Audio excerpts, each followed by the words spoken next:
for 2026 to 2031, Volume 1, as to the action taken on the recommendations contained in the above report. Item number 2, माननीय वित्त मंत्री Nirmala Sitharaman ji.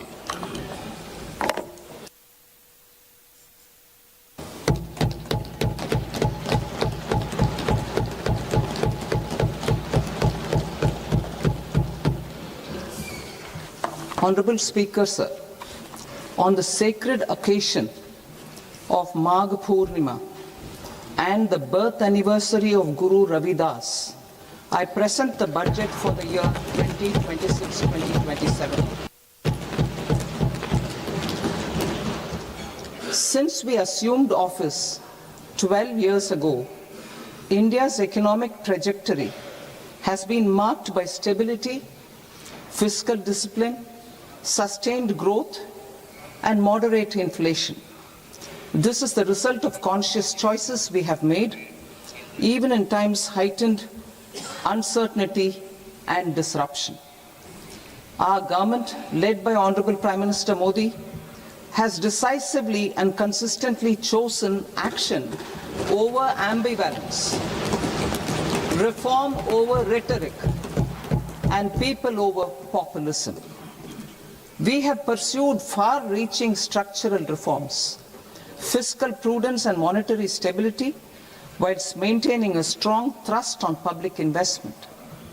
Keeping Atmanirbharta as a lodestar, we have built domestic manufacturing capacity, energy security, and reduced critical import dependencies.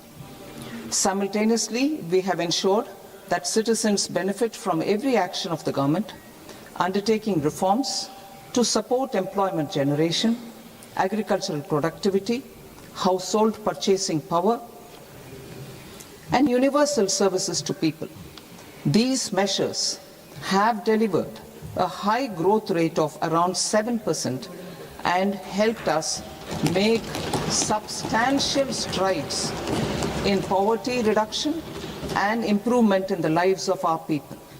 Today, we face an external environment in which trade and multilateralism are imperiled and access to resources and supply chains are disrupted. New technologies are transforming production systems while sharply increasing demands on water, energy, and critical minerals. India will continue to take confident steps towards Vikasit Bharat, balancing ambition with inclusion. As a growing economy with expanding trade and capital needs, India must also remain deeply integrated with global markets, exporting more and attracting stable long-term investment. As I begin Part A, I want to express my gratitude to the people for standing firmly with us as we forge our way together towards becoming one of the largest economies of the world.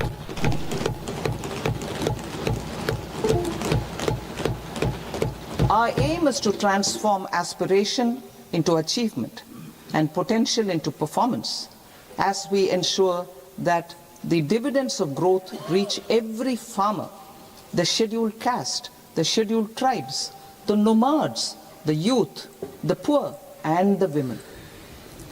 In Vikasit Bharat Young Leaders Dialogue 2026, several innovative ideas were shared with our Prime Minister, which have inspired many of the proposals, making this a unique Yuva Shakti-driven budget. Our government's sankalp is to focus on our poor, underprivileged, and the disadvantaged. To deliver on this sankalp, and given that this is the first budget prepared in Kartavya Bhavan, we are inspired by three Kartavya.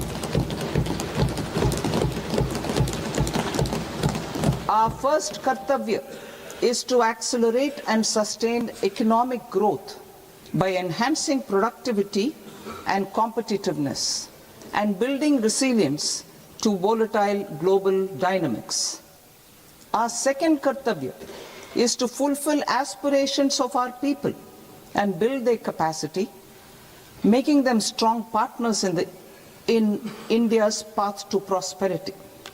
Our third kartavya, aligned with our vision of Sabka Saath, Sabka Vikas, is to ensure that every family, community, region, and sector has access to resources, amenities, and opportunities for meaningful participation. This threefold approach requires a supportive ecosystem. The first requirement is to sustain the momentum of structural reforms, continuous, adaptive, and forward-looking. Second, a robust and resilient financial sector is central to mobilizing savings, allocating capital efficiently, and managing risks. Third, cutting-edge technologies, including AI applications, can serve us as force multipliers for better governance. Reform Express. Our government has undertaken comprehensive reforms towards creating employment, boosting productivity, and accelerating growth. After the Prime Minister's announcement on Independence Day in 2025, over 350 reforms have been rolled out. This includes GST simplification, notification of labor codes, and rationalization of mandatory quality control orders. High-level committees have been formed, and in parallel, the central government is working with the state governments on deregulation and reducing compliance requirements. The Reform Express is well on its way and will maintain its momentum to help us fulfill our kartavya. I now move to specific proposals. Under our first kartavya, to accelerate and sustain economic growth, I propose interventions in 6 areas. 1. Scaling up manufacturing in 7 strategic and frontier sectors. 2. Rejuvenating legacy industrial sectors. 3. Creating champion MSMEs. 4. Delivering a powerful push for infrastructure. 5. Ensuring long-term security and stability. And 6. Developing city economic regions. Scaling up of manufacturing in 7 strategic and frontier sectors. Biopharma Shakti, meaning biopharma strategy for health advancement through knowledge, technology, and innovation. India's disease burden is observed to be shifting towards non-communicable diseases like diabetes, cancer, and autoimmune disorders. Biologic medicines are key to longevity and quality of life at affordable costs. To develop India as a global biopharma manufacturing hub,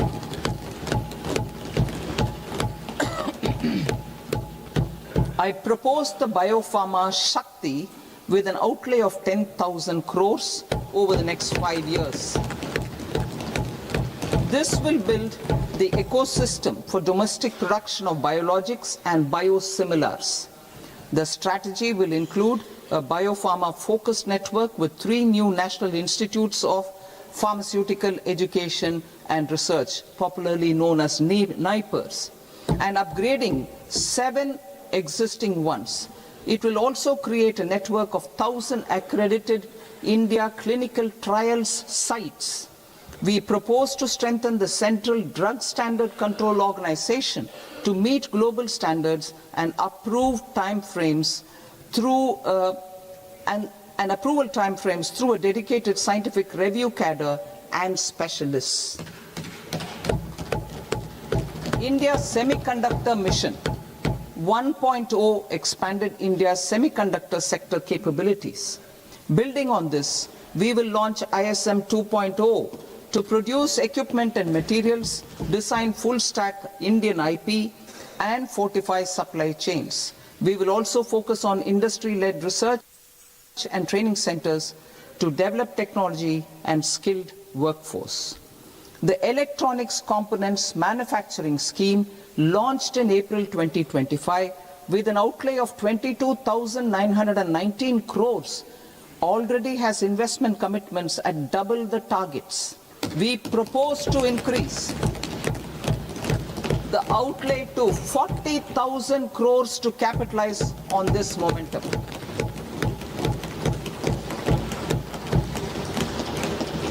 A scheme for rare earth permanent magnets was launched in 2025 November. We now propose to support the mineral-rich states of Odisha, Kerala, Andhra Pradesh and Tamil Nadu to establish dedicated rare earth corridors to promote mining, processing, research and manufacturing. To enhance domestic chemical production and reduction import dependency and reduce import dependency, we will launch a scheme to support states in establishing 3 dedicated chemical parks through challenge route on a cluster-based plug-and-play model. Strong capital goods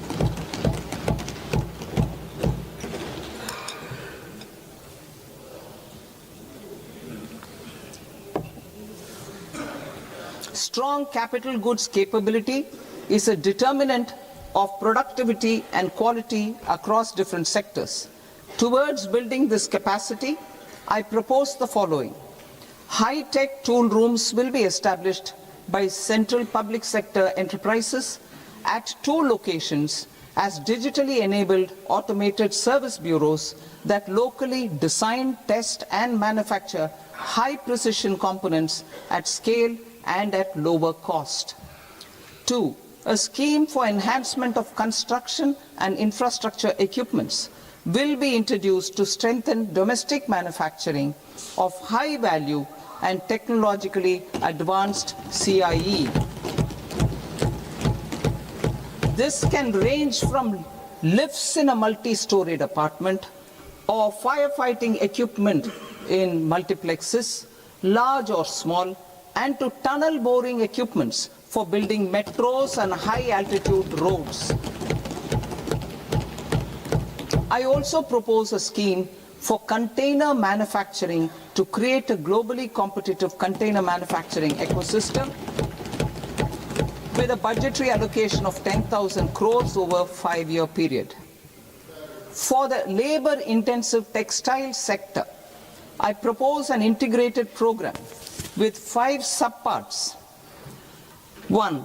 The National Fiber Scheme for self-reliance in natural fibers, such as silk, wool and jute, man-made fibers and new age fibers. Textile expansion and employment scheme to modernize traditional clusters with capital support for machinery, technology upgradation and common testing and certification centers. 3. The National Handloom and Handicraft Program to integrate and strengthen existing schemes and ensure targeted support for weavers and artisans. Tex Eco Initiative to promote globally competitive and sustainable textiles and apparels.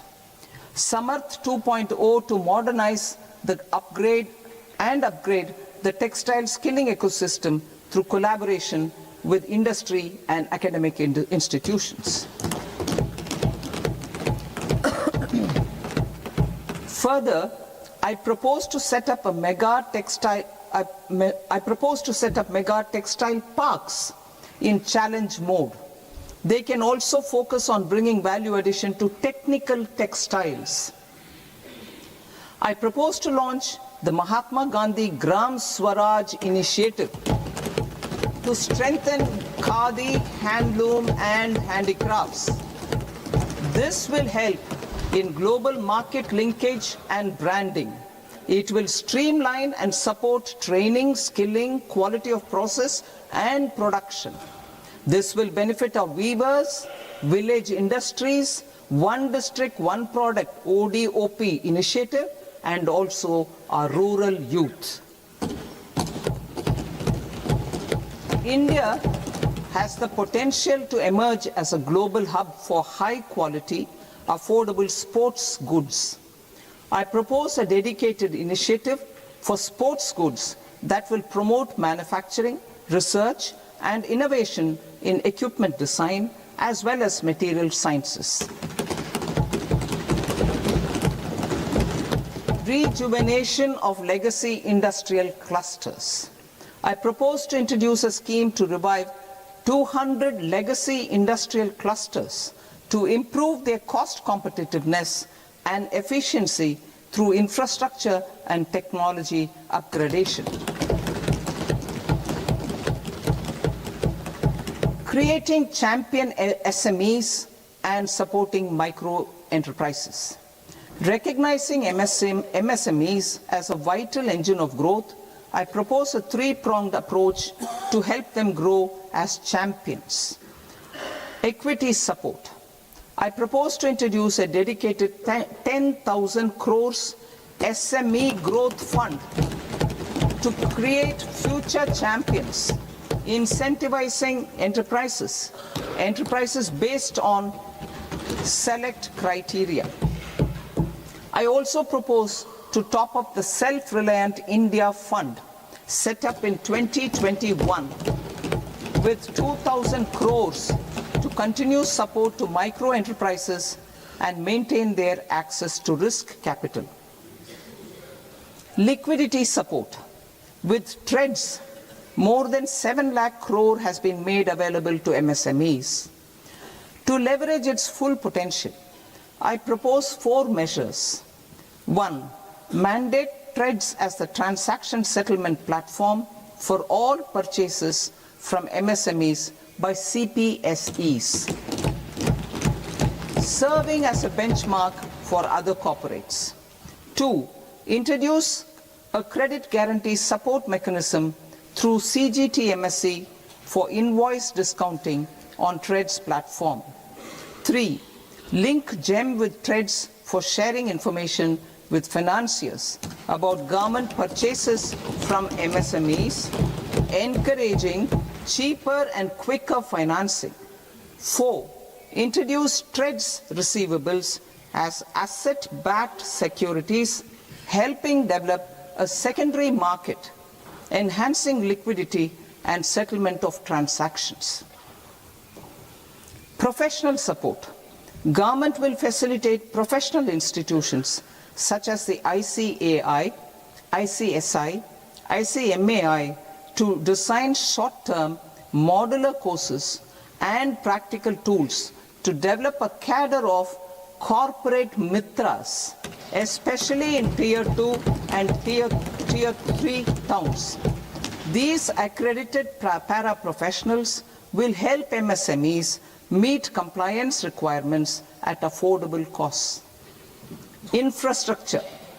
During this past decade, our government has undertaken several initiatives for large-scale enhancement of public infrastructure, including through new financing instruments such as Infrastructure Investment Trust (InvITs) and Real Estate Investment Trust (REITs), and institutions like NIIF and NABFID. We shall continue to focus on developing infrastructure in cities with over 5 lakh population, that is Tier 2, Tier 3 cities, which have expanded to become growth centers. Public capital expenditure has increased manifold from 2 lakh crore in 2014-15 to an allocation of 11.2 lakh crore in BE 25-26. In this coming year, that is financial year 2026-27, I propose to increase it to 12.2 lakh crores to continue the momentum. To strengthen the confidence of private developers regarding risks during infrastructure development and construction phase, I propose to set up an infrastructure risk guarantee fund to provide prudentially calibrated partial credit guarantee to lenders. Over the years, RITES have emerged as a successful instrument for asset monetization. I propose to accelerate recycling of significant real estate assets of the CPSEs through the setting up of dedicated RITES. To promote environmentally sustainable movement of cargo, I propose to 1. Establish new dedicated freight corridors connecting Dankuni in the east to Surat in the west. Operationalize 20 new national waterways over the next 5 years. Starting with National Waterways 5 in Orissa to connect mineral-rich areas of Talcher and Angul and industrial centers like Kalinga Nagar to the ports of Paradip and Dhamra. Training institutes will be set up as regional centers of excellence for development of required manpower for these waterways. This will benefit youth in the entire stretch of the waterways to train and acquire skills. Further, a ship repair ecosystem catering to inland waterways will also be set up at Varanasi and Patna. And C, launch a coastal cargo promotion scheme for incentivizing a modal shift from rail to road to increase the share of inland waterways and coastal shipping from 6% to 12% by 2047. To enhance last mile and remote connectivity and promote tourism, I propose to give incentives to indigenize manufacturing of seaplanes. A seaplane VGF scheme will be also introduced to provide support for operations. Carbon capture, utilization and storage. Aligning with the roadmap launched in December 2025, the carbon capture, utilization and storage technologies at scale will achieve higher readiness and in end-use application across 5 industrial sectors, including power, steel, cement, refineries, and chemicals. An outlay of 20,000 crore is proposed over the next 5 years for this purpose. City economic regions. Cities are India's engines of growth, innovation, and opportunities. We shall now focus on Tier 2, Tier 3 cities, and even temple towns, which need modern infrastructure and basic amenities. This budget aims to further amplify the potential of cities to deliver the economic power of agglomerations by mapping city economic regions based on their specific growth drivers. An allocation of 5,000 crore per CER over 5 years is proposed for implementing their plans through a challenge mode with a reform cum result based financing mechanism. In order to promote environmentally sustainable passenger systems, we will develop 7 high-speed rail corridors between cities as growth connectors, namely Mumbai to Pune, Pune to Hyderabad, Hyderabad to Bengaluru, Hyderabad to Chennai, Chennai to Bengaluru, Delhi to Varanasi, Varanasi to Siliguri.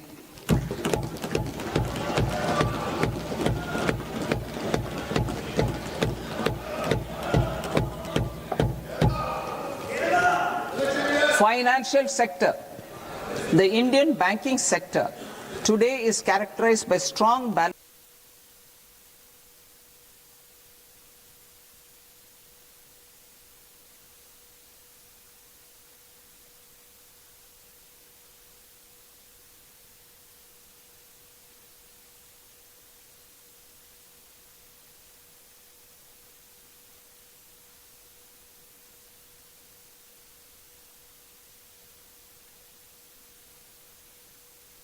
crore rupees for a single bond issuance.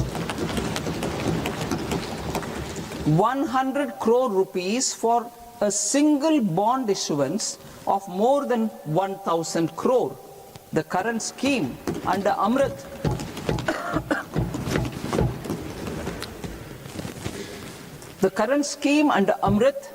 which incentivizes issuances up to 200 crores only, will also continue to support smaller and medium towns. That will also continue to support the smaller and medium towns. Ease of doing business. Individual persons resident outside India, PROI, will be permitted to invest in equity instruments of listed Indian companies through the portfolio investment scheme. It is also proposed to increase the investment limit for an individual PROI under the scheme from 5% to 10%, with an overall investment limit for all individual PROIs to 24% from the current 10%. Emerging technologies including AI. 21st century is technology driven. Adoption of technology is for the benefit